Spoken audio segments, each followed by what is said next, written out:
there are people who do actually thrive in that environment and who do really well with that person for a long period.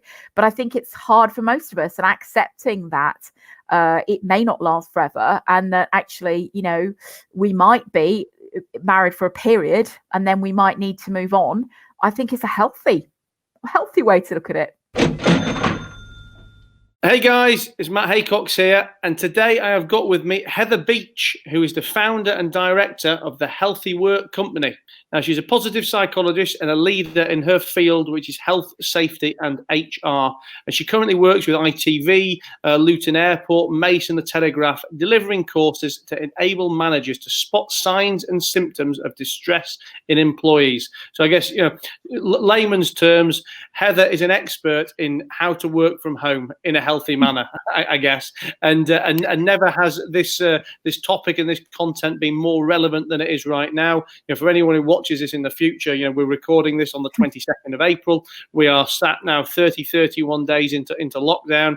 We're all having to work from home. If we're an employer, we're probably worrying about, are our employees doing it properly? How is their mental state while they're doing it? Are we getting the best out of them? And if we're an employee, we want to be a better employee for our bosses. We want to be a happier individual for ourselves. So I'm sure Heather has got reams and reams of practical, hard-hitting content that we can apply both now and at any point in the future. Because as I talk about time and time again, homework is not something that is going to last for the duration of Corona. Homeworking is here to stay for many businesses, for the smart businesses, and I think also being a self-employed contractor, being a home worker as an individual is a concept that many more people now are going to want to I guess make their lifestyle going forward.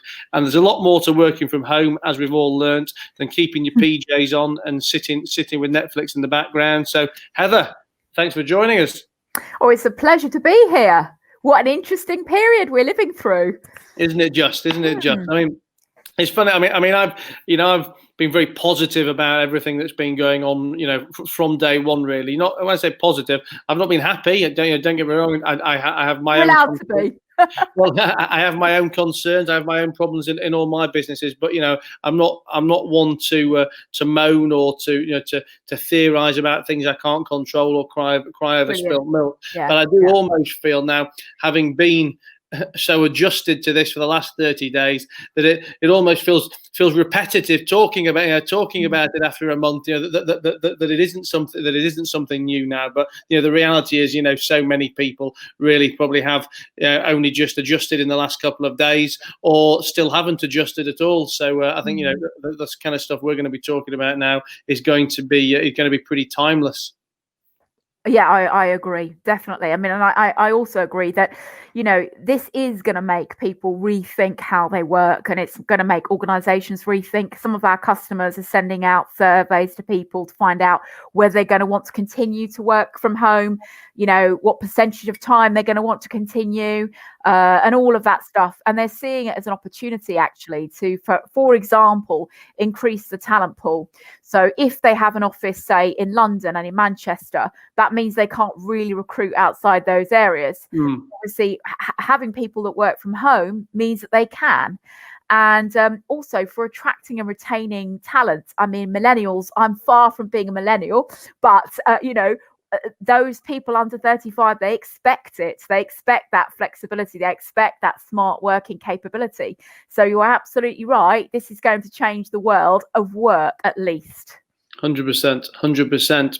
Well, let's get in there with some of your top pieces of advice. I mean, I guess on our intro, I kind of jested about the fact that where people are working from home in the PJs and probably sat on the sofa with the laptop on the knee. And whilst that may be flippant, I probably also don't think it's too far from reality for a lot of people. No, it's not. No.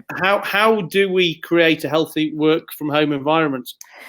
Well, again, it's really we've spoken and interacted with thousands of people worldwide now on our healthy home working webinars. And what is really interesting is that probably only about 35-40% of them actually have everything they need in order to be able to work from home. So as you said, you have got people on the sofa, you've got people in the kitchen, you've got there's somebody on our home working Facebook site that is, you know, in the corridor, she's working in the hot corridor, and even one or two that are working from the bedroom, which is absolutely not ideal, because your bedroom should be for two things and one of those is sleeping. Otherwise you're giving your brain those signals that actually it's there to worry and work as well, and that's not what we want of our bedrooms.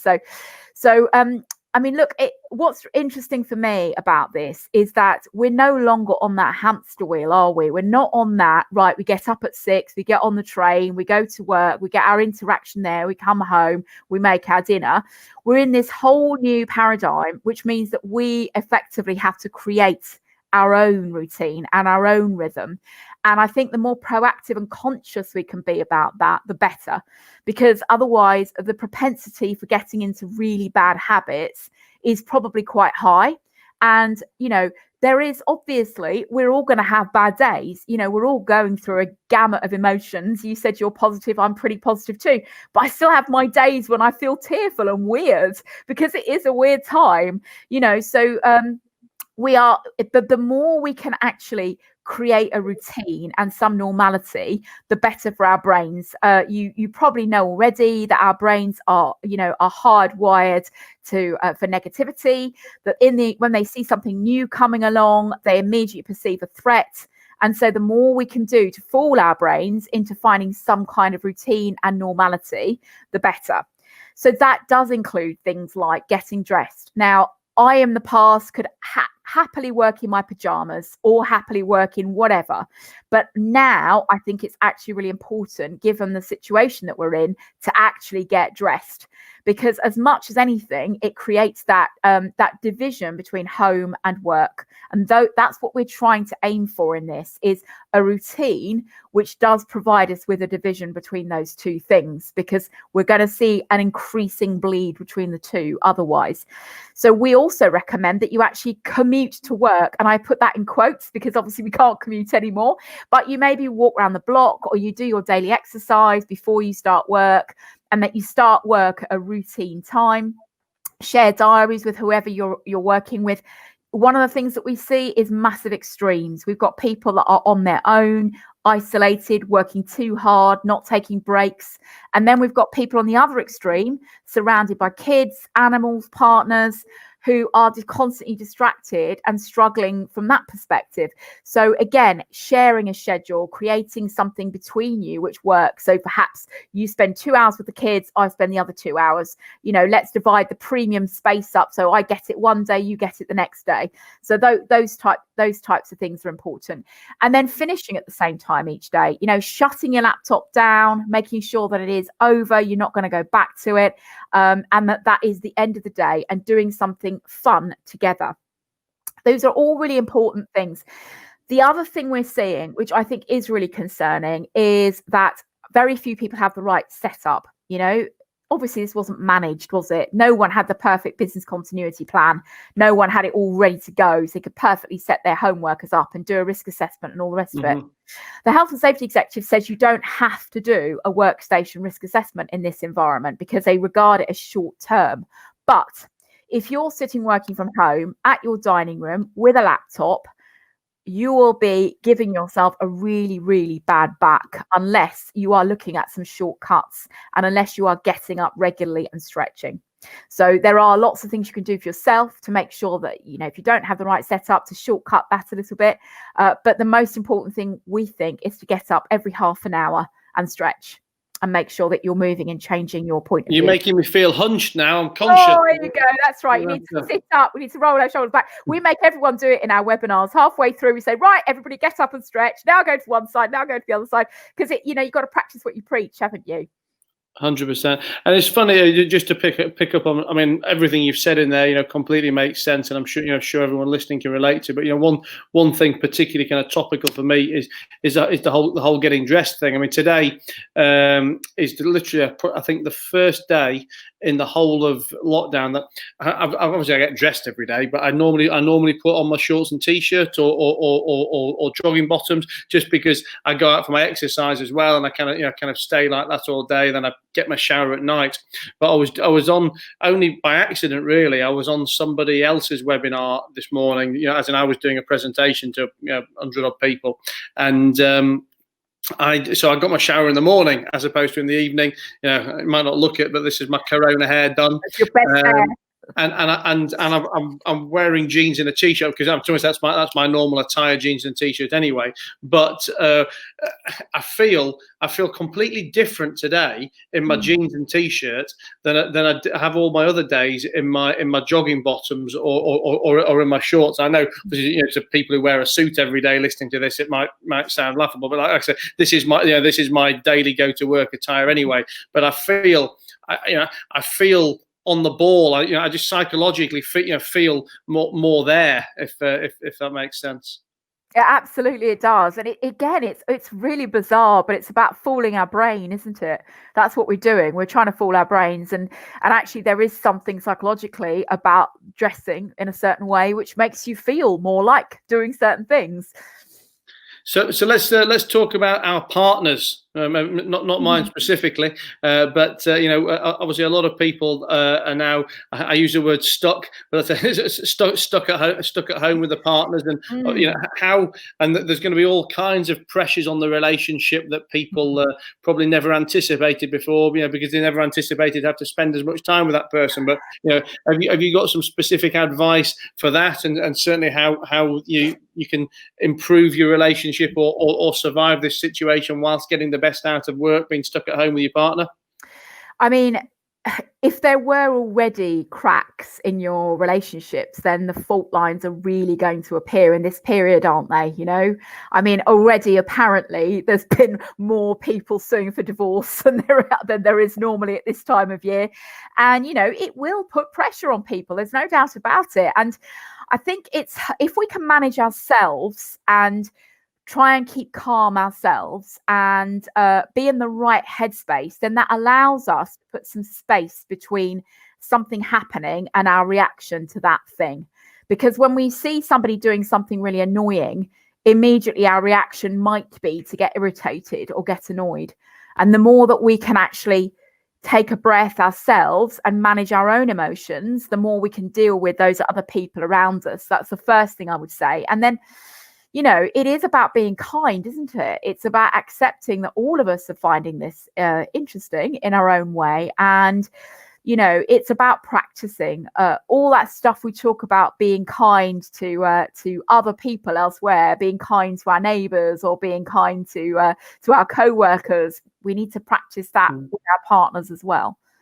I think it's an interesting point. I've not discussed it before. I haven't really kind of thought about it until now, and I know we've certainly not come on here to dish out relationship advice. And anyone who knows me or is a regular follower of mine knows I'm probably the last person to be giving out relationship advice. But what's kind of really dawned on me just then as well is one of the things I've been talking about regularly during this situation is about taking honest looks at your business model and the viability of it, and the fact that as far as I'm concerned, a vast proportion of UK SME has been bankrupt, for 6, 12, 18, 48 months already. And that, the business problems they are suffering now are not a result of the Corona situation. They are a result of the fact that they had unviable business models, that they were never able to be profitable, didn't have the right margins, whatever that may be. And, a week or two into Corona, all that has proved is that with 2 weeks of no cash flow coming in, they don't have enough fat on the back to weather the storm, and they don't have the right fundamental business model. And that's something I've talked about a lot, and it's something I do very vociferously believe. But when we're talking about relationships just then, it just almost made me really think about it in the same kind of light as well. That I often talk about the fact that so many people live in relationships that whether it's man and woman or friends together, we have so many relationships that we shouldn't be in, that we don't really want to be in, that we're scared to leave, or we always find excuses. And I'm very much against the opinion of, you need to work at a relationship, to make it work. For me personally, and I know we never came on to talk about this, but it's I think, listen, there'll always be problems along the journey, but I think if you have to fundamentally work at a relationship, then you shouldn't be with that person. I think it should work, and the fundamentals should be there, and you should gel. And I guess because people are at home now, it's not because you're unable to work at home with this person, and it's not because you're spending hours and hours of time together. Well, obviously it is because of that, but what I mean is you were never built to spend all this time with the people in the first place. And in the same way that many people's business models were already broken and Corona's just highlighted, I think it's the same with the relationships as well. And really everyone now needs to be taking this time to look at every aspect of their life, because we've got such clear focus on it. And is this the job you want to be in? Is your business a viable business for the going forward? And is this guy or is this girl the person that you really should be sharing a house and spending the rest of your life with? I couldn't disagree. I'm afraid I agree with what you said there. I think that if you look at work specifically, when we train people and we ask them what they love about where they work, 99% of the time they say it's the people. So I think we're really going to get present to whether we actually enjoy the work that we do, for a start. Is it actually sitting within our strengths? Are we in flow when we're doing it? Is it making us happy? And then also, I agree. Look, I'm a great advocate of amicable divorce. I've got one myself. I've got the best divorce on the planet. And we decided, what would it have been 10 years ago? My daughter's 13, 14 on Friday. We decided that it wasn't good enough, and we've just been really, really good friends ever since. He's my great supporter. I'm a great supporter for him. And I think finding that kind of courage to move on is a good thing to do. Were we built to live in relationships for 50, 60 years, as we're going to be living longer than ever? And it's really tough because in the past, we weren't sort of encouraged to be all on this journey of self-fulfillment in the way that we are now. It was about survival, wasn't it? And now the pressure that we have on relationships is so high. And I don't know, there are people who do actually thrive in that environment and who do really well with that person for a long, long period. But I think it's hard for most of us, and accepting that it may not last forever, and that actually, we might be married for a period and then we might need to move on. I think it's a healthy way to look at it. 100%. Well, listen, I guess that leads us back into something work related. Then, so for those lucky ones who aren't living with anyone, in all seriousness, for the people who are sat at home who don't live with a partner, don't have a family and kids, and are effectively isolated whilst working, what strategies, tips, advice, how can you advise an employer to bring more human interaction for these people, and as an employee, what should these people be looking for? Yeah, I think that's a really, really great point. Again, we do get people who are really happy in this situation. They may be a bit more introverted. They love their work. They've got a great, office set up at home. They're really enjoying themselves. However, as human beings, we're hardwired for connection. And even the most introvert among us actually does need that element of human connection. So, and actually, I think that although, yes, businesses should most certainly be playing their part in that and making sure they're video conferencing and stuff like that. And we'll talk a bit more about what that looks like in a minute. But as we also need to make sure that we are finding that face-to-face connection as well. So you have to manufacture it now. It's not sitting on the tube and then going into work and being with your colleagues. You've got to actually create it. So what I find I really love about this period is that strangers are much more authentic with each other. So when you see somebody and you ask them how they are, and you maybe don't know them hardly at all, they'll genuinely tell you how they are. And they are really, really great conversations you can have with people. And it's been, again, research has shown that connections with strangers even if they're short, actually really lift your mood and make you happier. And then we need to make an effort with our friends as well. So, are we doing things like, I've got this thing with her on a Saturday now where me and my friend, we do a Zoom cake making session. So he can't make cakes and I can't make cakes. So we've determined to make cakes together and make it work. And then on Sunday, I've got this thing called Tea and Tarot. So a woman that I know who's a tarot card expert has set up a group of people who are kind of just interested really and curious to do a tarot card reading every Sunday. So that's fun. But then work-wise, I think, again, what's really interesting here is that when it first kicked off, people were being very well-intentioned, but they were doing things like, setting everybody loose to do coffee morning together and making it mandatory that everybody attends coffee morning. Or doing things like, right, we're going to do dressed up Friday. Everyone has to wear silly headgear.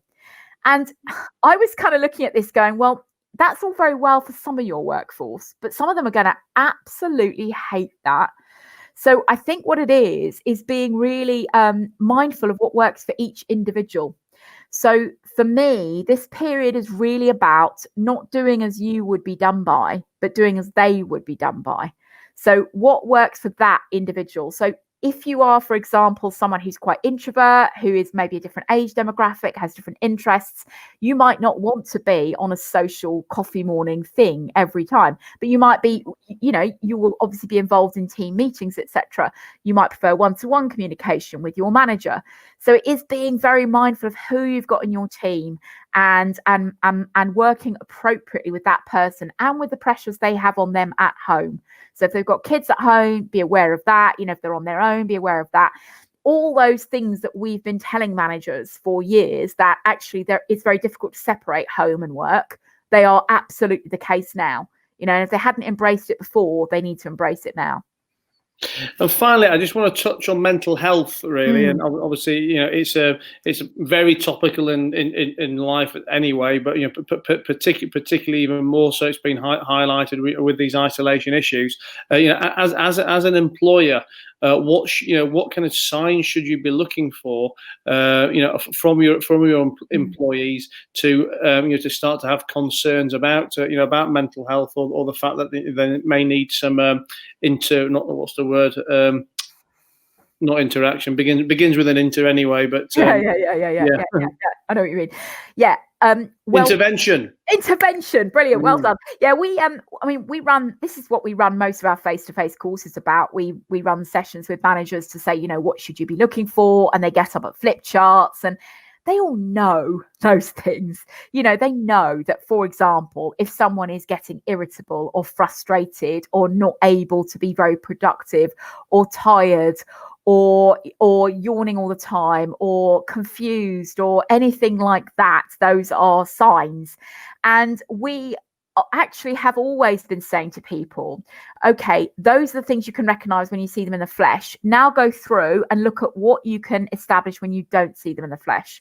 What can you establish by phone, or what can you establish by video conferencing, as much as what they say and what they don't say rather.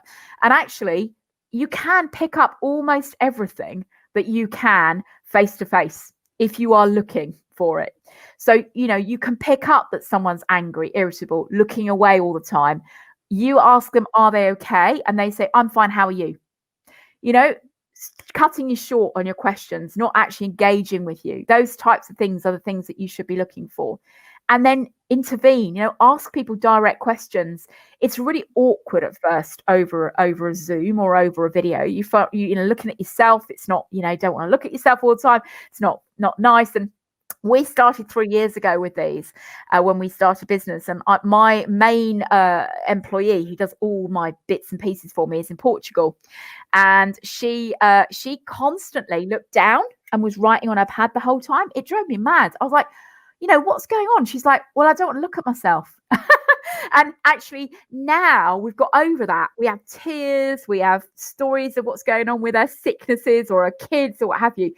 If you actually are vulnerable yourself, say what's going on for you, and then directly ask them, look, you don't look okay. Are you sure you're all right? Create that space for them to be able to tell you they're not okay. The same thing as you would in if you saw them in the flesh. Perfect. Well, listen, that's been fantastic advice. I think, for employers and employees alike, and maybe husbands and wives as well. Well, no, because I said get divorced, didn't I? That's not good, is it? But no, listen, Heather, thanks a lot for being here. It's all been really useful. And like I said, particularly important at this time. But I think, for anyone who listens to this conversation after the fact, it's all timeless, evergreen information that that applies to life, to business, to relationships in general. So thank you very, very much for being here. Just before you go, do you want to give yourself a little plug? If people want to hear more, where can they find you? So first of all, please join us out on our Facebook group. We have a Facebook group called Home Space Working. It's a very positive environment. Lots of people giving tips about what's working for them. There's also some fact sheets there, so to help you, for example, if you don't have the perfect office set up at home. You can find us on www.healthy-working.com if you want to engage with us to do some work with you. But yeah, that's it. Thank you. Awesome. Well, thanks again, Heather. That's been fantastic. Thank you very much. It's been lovely to be.